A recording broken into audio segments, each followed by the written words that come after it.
Olá pessoal, como combinado, estamos de volta para falar da nova classificação do relevo brasileiro. A classificação do professor Jurandir Luiz Sanches Ross. Essa classificação, ela gera inovações sobre o relevo brasileiro. Mas por quê? Porque nós já tínhamos os chamados planaltos, nós já tínhamos as chamadas planícies nas classificações anteriores.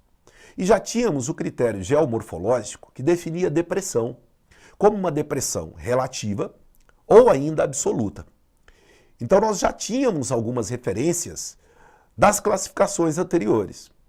O que nós não tínhamos no território brasileiro eram as montanhas, o que vamos continuar a não ter.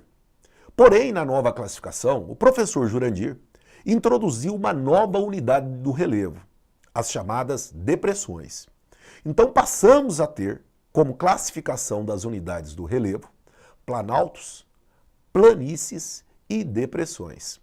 Uma inovação desta classificação que vai ser muito importante entender a lógica de sua classificação. Vejamos então, o que nós passamos a ter? Vamos observar um mapa físico.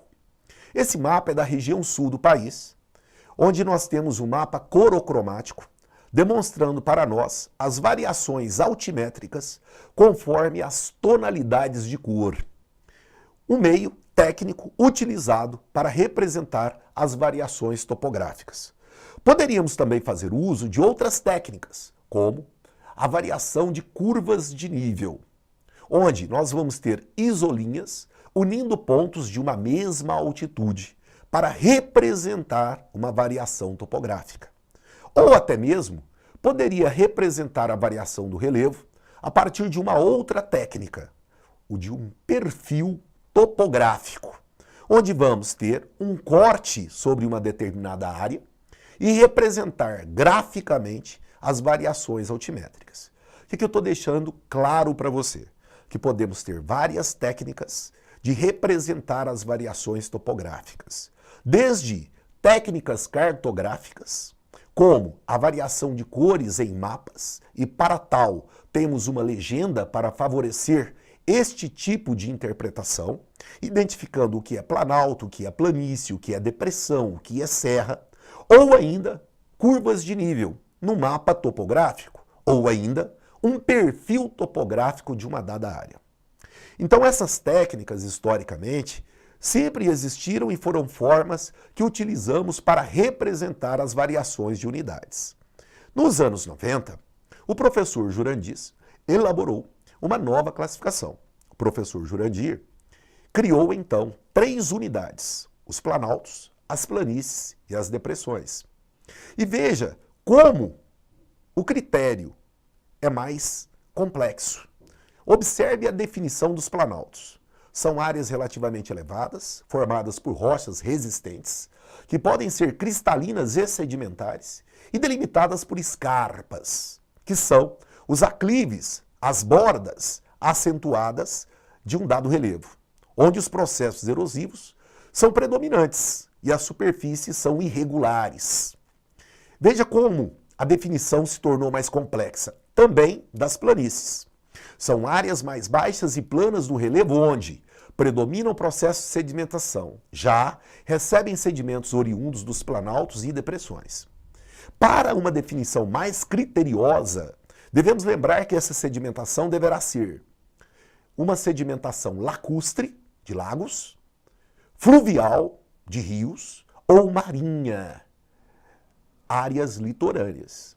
Então, um critério bem mais profundo e detalhado para definir as planícies. E temos a classificação das depressões. Olhe o conceito. São áreas de relevo levemente aplainado ou ondulado e rebaixado em relação às áreas de seu entorno, ou seja, em sua volta, onde há ação tanto da erosão quanto da sedimentação, mas predominam os processos erosivos ainda. Onde eu posso ter o quê? Situações de rios, onde a erosão pode ser de caráter pluvial, formando o quê? Áreas que sofrem intenso processo erosivo em razão da variação topográfica. E passamos a ter um total de 28 unidades, sendo um total de 11 planaltos, 11 depressões e 6 planícies. 2 pontos importantes para o vestibular. No território brasileiro, então, predominam as depressões em área, devido a que serem áreas de intenso processo de desgaste, ou seja, erosão, e de sedimentação. Lembrando que as altitudes do Brasil, na maior parte do território, são até 600 metros. Logo, isso se explica porque é um território antigo. E quais são as menores áreas? As planícies. Em razão do critério rigoroso da sedimentação lacustre, fluvial e ou marinha. Então é um critério mais restrito, sendo as menores áreas do território brasileiro. Mas aí você perguntaria, como foi possível a elaboração de uma classificação com tal grau de detalhes e complexidade? Logo, esta é considerada mais completa e mais complexa. Essa riqueza de detalhes se deve ao projeto Radan Brasil, desenvolvido no Brasil entre 1970 e 1985, caracterizando-se como o mais completo levantamento de dados do meio físico brasileiro, fazendo uso da ciência do sensoriamento remoto por meio da aerofotogrametria. Assim, o projeto Radan foi um dos mais importantes para fornecer dados para essa nova classificação. A aerofotogrametria é a técnica de fotografias aéreas, projeto iniciado em 1970 com o nome de Projeto Radan, pois seria somente radares da Amazônia, estendido a partir de 72 para todo o Brasil. Assim, durou até 1985. O mais completo levantamento de dados do meio físico brasileiro, utilizando técnicas de sensoriamento remoto. O que esperar, então? Um mapa mais complexo, como você pode observar. Veja, 28 unidades que fazem uso, inclusive, de expressões ou denominações regionais. Logo, se torna impossível saber todas as unidades, dada a riqueza de detalhes, a complexidade e a variação de denominações. Esta é a classificação do relevo do professor Jurandir Luiz Sanches Ross. Muito atento no vestibular, pois aguardamos você em nossos encontros para sanar dúvidas e aprofundar conteúdos. Bons estudos e até a próxima!